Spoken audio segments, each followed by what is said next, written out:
안녕하세요. 파킨슨 TV 시즌 3 MC 김지연입니다. 반갑습니다. 반갑습니다. 네. 네. 안녕하세요. 대한 파킨슨병 및 이상운동 질환학회 홍보이사를 맡고 있는 서울의료원 신경과 유수연이라고 합니다. 네, 안녕하십니까. 저는 동학회 홍보 간사를 맡고 있는 보라의병원 신경과 김유리입니다. 반갑습니다. 네, 반갑습니다. 오늘도 함께하게 돼서 너무나도 행복합니다.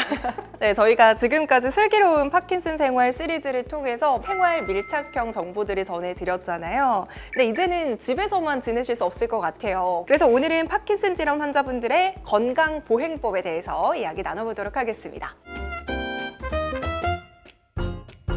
사실 걷는다는 건 너무 당연하잖아요. 네, 그렇죠. 매일매일 걷기 때문에 당연함을 느끼거든요. 혹시 내 보행에 문제가 있다거나 아니면 내가 잘 걷고 있는지 자가 진단을 해볼 수 있는 방법이 있을까요? 말씀하신 것처럼 이제 보행이라는 게 정말 이제 자각하지 못하고 숨쉬지 정말 걷는 건데 내가 정말 걷는 게 안 된다 혹은 남이 봤을 때 너무 걷는 게 이상하다고 하면은 벌써 좀 약간 늦은 상황일 수도 있기 때문에 걸음이 좀 이상할 때 저희가 조금 체크할 수 있는 리스트를 안 그래도 있으면 좋을 거라 생각을 했습니다. 그래서 안 그래도 저희 학회에서 네. 이제 만들어온 건강보행 자가 체크리스트 같은 게 있어가지고 네. 그런 거 한번 오늘 소개해 드리려고 합니다. 좋습니다. 네, 바로 여기 있습니다. 아, 네, 10가지 정도가 넘는 것 같은데 하나하나 설명 부탁드릴게요. 먼저 좀 걸을 때 있을 때 이상부터 한번 말씀을 드리면은요. 우선은 이제 앉은 자세에서 일어나기 힘들거나 털썩 주저앉는다라는 게 이제 맨 처음에 있습니다. 정말 기운이 없어서 못 일어나겠고 일어나는 것 같았는데 뒤로 다시 털썩 주저앉고. 근데 이제 이런 증상이 있을 때 보통은 그냥 왜 이렇게 기운 없지라고만 생각할 수도 있는데 신경과 질환이 있을 때 이렇게 일어나는 게 좀 힘들어질 수 있거든요. 이렇게 갑작스럽게 일어나기 힘들어진다거나 또 넘어간다든가 이런 게 좀 자꾸 지속되게 되면은 한 번쯤은 좀 이상이 있구나라고 생각해 보시면 좋을 것 같습니다. 또 두 번째로는 팔이 몸통에 붙은 것처럼 움직이지 않는다라는 말이 있습니다. 근데 보통은 사실 걸을 때 보면 팔을 뭐 약간은 떼고 앞뒤로 이렇게 딱 움직이면서 걸으시잖아요. 근데 팔 움직임 없이 걷는 분들이 생긴단 말이죠. 네. 파킨슨 질환이 있는 분들이 자기도 모르게 팔의 움직임이 줄어든다라고 많이 표현을 하세요. 진짜로 힘이 빠지고 마비가 있는 건 아닌데 팔을 잘 안 움직여서 자꾸 옆에 마치 이제 붙은 것처럼 하고 걷게 돼서 균형이 더 안 좋아질 수도 있고 그래서 너무 팔이 안 움직인다 이러면 조금 이상하구나 계속되면은 한번 이것도 의사들과 상의를 해봐야겠다 생각을 하실 수가 있는 거고요. 이제 또 세 번째 속도가 느려 자주 뒤처진다라는 항목이 있습니다. 내 또래 친구들 항상 같이 놀러 다니는 친구들에 비해서 내가 걸음이 좀 느려지고 나 혼자 왜 자꾸 뒤로 가지 이런 게 있으면은 좀 속도가 좀 약간 변한 게 있구나 이상하다 그래서 좀 이렇게 체크를 해보시면 좋을 것 같습니다. 그리고 이제 보폭이 좁아진다.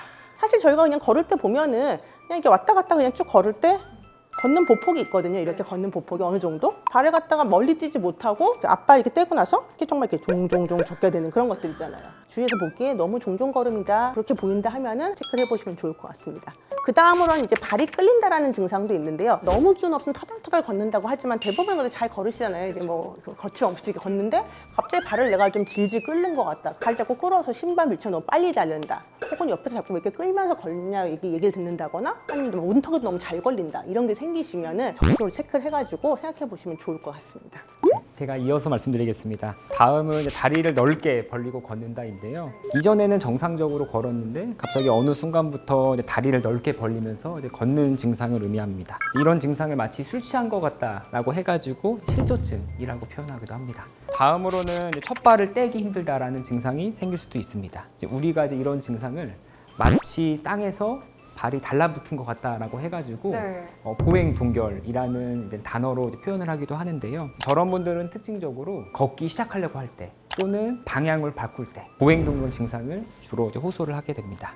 제가 예전에 라디오에서 사연을 하나 들었는데 어떤 할아버지께서 이제 길을 가시는데 발이 안 떼진다는 거예요. 그래서 거기서 1시간 동안 서 있다가 결국에는 112에 전화해서 겨우겨우 이제 발을 떼고 갔다 이런 사연을 들었는데 스스로도 이런 변화들이 되게 좀 힘드실 것 같다라는 생각이 드는 것 같습니다. 네, 바로 그 증상이 보행 동결 증상이라고 생각이 되는데요. 저희가 도파민 약제라든지 이런 여러 약제들을 시도를 해보지만 사실 보행 동결 자체에 있어서는 효과가 잘 없습니다. 그러다 보니까 환자분의 경우에도 아마 그런 경험을 하셨던 것 같고요. 몇 가지 이런 보행 동결을 좀 극복할 수 있는 방법들이 있습니다. 어떤 게 있을까요? 일단 가장 중요한 두 가지가 바로 이제 시각적 자극과 청각적 자극인데요. 보행 동결이 라인이 있으면은 그거를 뛰어넘는다는 생각으로 걷게 되면은 잘 걷습니다. 신기하죠? 그리고 보행 동결 심한 분들은 이제 이어폰 같은 걸 끼고 계신 분들이 있어요. 그럼 거기에 비트가 나와요. 딱, 딱, 딱, 딱. 그럼 거기에 맞춰서 네. 하나, 둘, 싹 왜냐면 첫 발만 달 때면은 그 다음부터는 잘 걷거든요. 그래서 이제 그런 식으로 극복하는 방법들이 있습니다. 그래서 이 상황에서 만약에 제가 옆에 있었더라면은 환자분 옆에 가가지고 이렇게 앞에 발을 살짝 놓게 되면은 환자분 이 발을 뛰어 넘어 보세요. 네, 이렇게 하면은 잘 뜁니다. 그래서 이것도 이제 하나의 방법이기 때문에 옆에 만약에 보호자분이나 누가 있으면은 이렇게 한 번씩 발을 이렇게 대주시면은 보행 동요를 극복하는데 많은 도움이 될 수 있습니다. 그리고 다음으로는 이제 방향을 바꿀 때 머뭇거리거나 휘청거린다. 중심 기능이 떨어지면서 약간 휘청거리는 증상일 수도 있고 또는 이제 보행 동결 때문에 돌 때 발이 땅에 달라붙은 것처럼 안 떨어지면서 머뭇거리거나 휘청거리는 증상이 생길 수도 있습니다. 다음은 지팡이 없으면 걷기 힘들다, 그리고 자주 넘어진다입니다. 보통 파킨슨병의 후기 단계에서는 중심 기능이 떨어지기 때문에 지팡이를 짚고 다니는 경우가 흔하게 생기게 되고 또한 중심 기능이 순간 무너지면서 넘어지는 경우도 흔하게 경험하게 됩니다. 그럼 지금까지는 좀 걸었을 때 자가 체크할 수 있는 방법들이었다면 서 있을 때도 혹시 체크리스트가 있을까요? 저 이제 걸을 때도 그렇지만 이제 서 있을 때도 어느 정도 저희가 좀 조금 주목해야 되는 부분들이 있고요. 첫 번째로 나오는 게 자세가 구부정하다. 그 자세가 원래는 되게 꼿꼿하고 좋았는데 뭔가 구부정해졌다. 그래서 대부분은 허리가 나쁜가? 막 이렇게 생각을 많이 하세요. 근데 펴려면 펼 수 있는데 자꾸 이제 굽어있는 게 편하고 점점 앞으로 숙여진다고 하면은 파킨슨 질환의 그 증상으로 나타나는 게 아닌지 좀 주목을 하고 신경을 쓰시면 좋을 것 같고요. 그 다음에 이제 또 넘어질 것 같아 불안하다. 사실 이제 이게 나타나기 시작하면은 이거 뭐 파킨슨 질환 증상일 수도 있고 여러 가지 질환일 수 있는데 결국 이게 서 있을 때도 불안정한 분들은 결국 걷다가도 불안정하고 넘어지기 쉽거든요. 어떻게 보면 안 좋은 증상 중에 하나죠. 그래서 이게 넘어지기 시작하면 사실 부상이 많이 생기거든요. 이렇게 불안정하게 너무 생기시면은 주저하지 마시고 상담을 하러 오시면 좋을 것 같고요. 그 다음에 이제 또 세 번째로 서 있으면 어지럽다라는 게 있습니다. 어지럽다는 말 굉장히 많이 쓰시는데 좀 위험한 어지럼증은 정말 몸이 한쪽으로 이렇게 쏠려서 넘어질 것 같은 이런 어지럼증이 있고요. 그거 외에도 또 이제 파킨슨 질환이 있거나 뭐 당뇨가 되게 심한 분들은 자율신경의 기능이 떨어져가지고 일어서 있으면 혈압이 떨어지는 거예요. 기립성 저혈압 이런 게 자꾸 나타나시면은 병원에 와서 좀 상담을 하시면 좋을 것 같습니다. 저는 이제 한 가지 약간 걱정되는 부분이 이제 영상을 보시는 많은 분들께서 대부분 이게 내 증상 같기도 하고 또 내가 파킨슨병 아니야라고 너무 걱정을 많이 하실 수도 있을 것 같은데요. 사실 이런 증상들은 또 일부는 이제 노화 현상과 연관이 있을 수가 있기 때문에 너무 혼자 이제 걱정하지 마시고 이제 이럴 때는 가까운 신경과 전문의를 찾아봐서 몸 상태 평가를 받는 것이 좋겠습니다. 병원에 오시라고 할 때 요즘 동영상 촬영이 너무 쉬우시거든요. 그래서 영상을 좀 찍어 오신 것도 좋은 방법 중에 하나일 것 같습니다. 왜냐하면 환자분들이 병원에 와서 의사 앞에 서면은 생각보다는 좀 잘 걸으실 때가 있어요. 이상한데 평소에 사실 집안, 내 낯익은 환경이나 좀 약간 그런 환경에서 걸음이 정말 이상해지는 걸 봤을 때 찍어서 이러이러한 이상이 보입니다라고 의사랑 상담하시면 조금 더 편한 방법이 아닐까 생각이 됩니다. 꿀팁인 것 같아요. 평소에 걸음걸이를 녹화한 다음에 보여드리는 것도 하나의 꿀팁이라는 거 기억해 주시면 좋을 것 같습니다.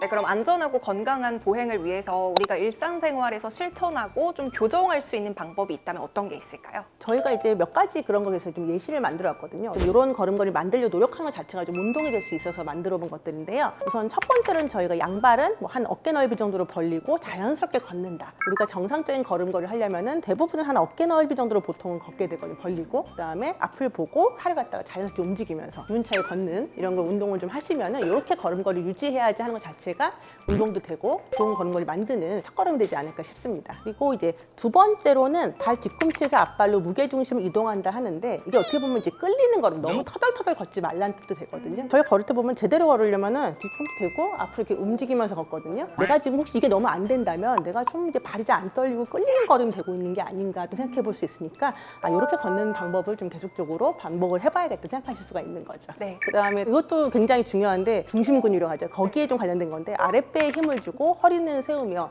시선은 정면을 바라보며 바른 자세를 걷는다. 사실 어떻게 보면 이게 아주 건강한 중심축을 만들었다는 그런 증거가 되기도 하거든요. 이거 세우는 걸음을 자꾸 하시다 보면은 근육이 좋아지니까 등 근육, 뭐 복근 이런 게 다 좋아지니까 이걸 유지하는 것 자체만으로도 많이 운동이 되시는 거죠. 이어서 팔을 힘차게 휘두르면서 걷는 것이 좋습니다. 파킨슨 환자분들은 앞서 말씀드렸듯이 이제 팔의 움직임이 떨어지기 때문에 팔을 힘차게 움직이게 되면 중심 기능에 도움이 될 수가 있고 운동의 효과도 더 극대화시킬 수 있습니다. 그리고 이제 다음으로는 이제 리듬에 맞추어 일정에 걷는다입니다. 걸을 때도 평소 걷는 식으로 걷는 것보다는 조금 빠른 속도로.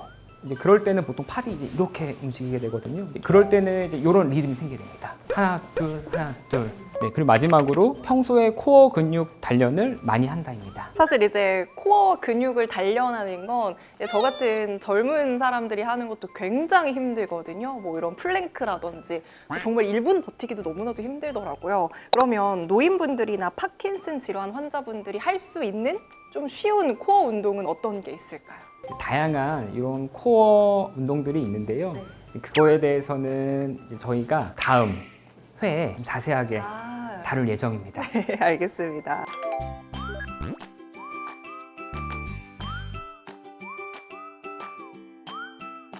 근데 제일 중요한 건 이런 단련하거나 걷거나 할 때 항상 넘어지지 않고 다치지 않게 하시는 게 제일 중요합니다. 오늘은 내가 걸음걸이를 잘 하고 있는지 자가 체크리스트부터 시작해서 건강한 보행을 할 수 있는 방법까지 알아봤습니다. 근데 오늘 체크리스트를 보니까 아래쪽에 거북이 모양 같은 게 있는 것 같은데요. 이게 어떤 의미가 있을까요? 어떻게 보면 굉장히 중요한 게 건강한 보행을 유지하는 게 가장 중요하다. 건강한 장수에 할 수 있는 삶을 유지하는 데 큰 도움이 된다고 해서 이제 그런 의미로 만들었고요. 왜냐면 또 거북이가 네. 조금 느리지만 오래 살고 맞아요. 건강한 그런 삶의 상징이기 때문에 이 거북이를 가지고 저희 학회에서 이렇게 마스코트를 좀 만들어 봤습니다. 열심히 슬기로운 파킨슨 생활 도와주신 우리 사회자분을 위해서 이렇게 너무 귀여워요. 키링 선물을 하나 정말요? 마련했습니다. 네. 와, 감사합니다. 이거 가방에 달고 다니고 파킨슨 TV 이거 아시는 분들은 아는 척 해주시면 감사하겠습니다. 네, 바른 걸음걸이가 건강하게 장수할 수 있는 비결이라는 거 오늘 정말 깨달은 시간이었던 것 같습니다. 모든 분들의 걸음에 오늘의 자유와 그리고 건강한 내일이 깃들기 바라면서 오늘 영상 마무리해보도록 하겠습니다. 여러분 코어 운동이 궁금하시다면요. 꼭 구독과 좋아요, 알람 설정 버튼까지 눌러주시기 바라겠습니다. 안녕!